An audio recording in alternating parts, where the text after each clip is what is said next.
জাতীয়করণের দাবিতে স্বতন্ত্র ইবতেদায়ী মাদ্রাসা শিক্ষকের বিক্ষোভ সমাবেশে লাঠিপেটা, কাদাদানে গ্যাসের সেল নিক্ষেপ এবং জলকামান ব্যবহার করেছেন পুলিশ।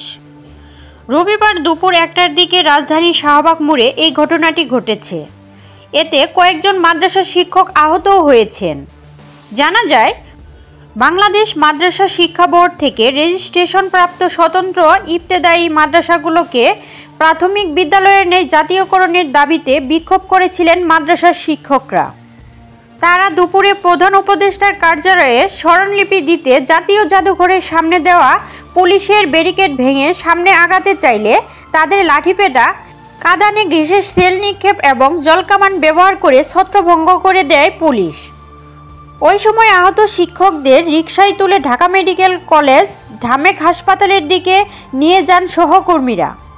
উক্ত ঘটনাস্থলে দেখা যায়, অন্যদের চারুকলা অনুষদের সামনে অবস্থান করে বিভিন্ন স্লোগান দিতে থাকে এবং পুলিশ তা নিয়ন্ত্রণের চেষ্টা করেছে। প্রিয় দর্শক, এতক্ষণ সাথে থাকার জন্য ধন্যবাদ।